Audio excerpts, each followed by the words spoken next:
امام ابن القیم رحمت الله علیه خپل کتاب مدارج السالکین کې لیکلي دي وایي مفسدات القلب زړه چې فاسد کیږي په یو څو خبرو سره فاسد کیږي په یو څو شیانو سره فاسد کیږي او په زړه کې فساد راځي په زړه کې خرابوالی راځي. اول دا دی چې کثرة الخلطه ډېر ملاقاتونه کول او ډېر ګرځېدل او په یو مجلس کې کېناستل او په بل مجلس کې کېناستل او یو ځای ګرځېدل او بل ځای ګرځېدل او نو دا ډېر ملاقاتونه او ډېر مجلسونه چې دي نو دې سره په زړه کې فساد راځي ځکه ټول مجلسونه دا خو یو شانتي نه وي او لکل مجلس اثر د هر یو مجلس دپاره یو اثر وي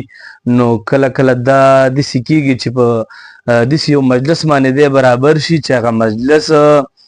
په هغې کې هغه مجلس صحیح نه وي فسادي مجلس وي او بیکاره مجلس وي او د الله او د الله د رسول خلاف مجلس وي. نو کوشش کوه چې په خپل ژوند کې خپل ځان ته متوجه اوسه او د بېځایه مجلسونو نه او د بېځایه ناستو نه د هغې نه پرهیز وکړه دا د دې لپاره چې دا زړه دې فاسد نه شي او په زړه کې دې څه نقصان راشي.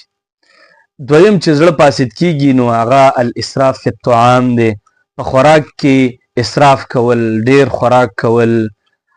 او ډېر کاته بعض یو سړی مریض وي یو څه له بد وي د هغې نه پرهیز وي خو لیکن هغه دې ته نه ګوري بس صرف د خپله خېټه ډکوي او خوراک کوي. نو کوشش کوه چې اسراف مه کوه په خوراک کې زیات خوراک مه کوه په اندازه باندې خوراک کوه نو په دې سره په زړه باندې هغه ثقالت راځي او دروندوالی راځي او په زړه کې فساد پیدا کېږي. دریم دا دی چې کثرة النوم امام ابن القیم رحمت الله علیه وایي چې ډېر خوب کول په دې سره هم په زړه کې فساد راځي او په زړه کې چې دی دا نقصان پیدا کېږي ځکه بعضې سړی که نه ودی او بیا راپاڅېږي او بیا وده شي او النوم یتولد من النوم خوب چې دی هغه خو چې یو ځل سړی وده شو او بیا پسې وده شو دا خوب خو بیا بچي اچوي بس بیا همداسې سړي له خوب ورځي نو ډېر خوب دا هم په زړه کې فساد راولي. هغه خوب کوه چې کوم ډاکټران یې ښیي د انسان د صحت دپاره چې نن سبا 7 ګنټې یا 6 ګنټې 8 ګنټې یو اندازه باندې خوب چې دی هغه پکار دی نو اسراف به نه کوې په خوب کې که ډېر خوب دی وکړو نو په زړه کې دی بیا فساد راځي. او دارنګه څلورم چې دی التعلق بغیر الله کله چې یو سړي تعلق د الله تعالی نه غیر د بل څه سره جوړ شي او د بل څه سره داسې مینه محبت جوړ شي چې د خپل د عبادت هم ترې پاتې ذکر هم ترې پاتې تلاوت هم ترې پاتې مونځ هم ترې پاتې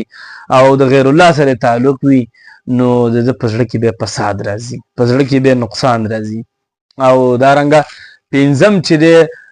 مفسدات القلب کې پنځمه خبره امام ابن القیم رحمت الله علیه دا لیکلي چې التمني یو سړی ډېر امیدونه لري کور به جوړم ګاډی به اخلم پلانکي ځیله به ځم دستانکي ځیله به ځم نو دا ډېر امیدونه چې دی دا هم په زړه کې فساد راولي او په زړه کې نقصان راولي. کوشش وکړو دا 5 خبرې هغه یو علاج ښودلی دی د صالح زړه دپاره نو کله چې دې 5 کارونو نه موږ ځان وساتو نو زموږ ستاسو زړه به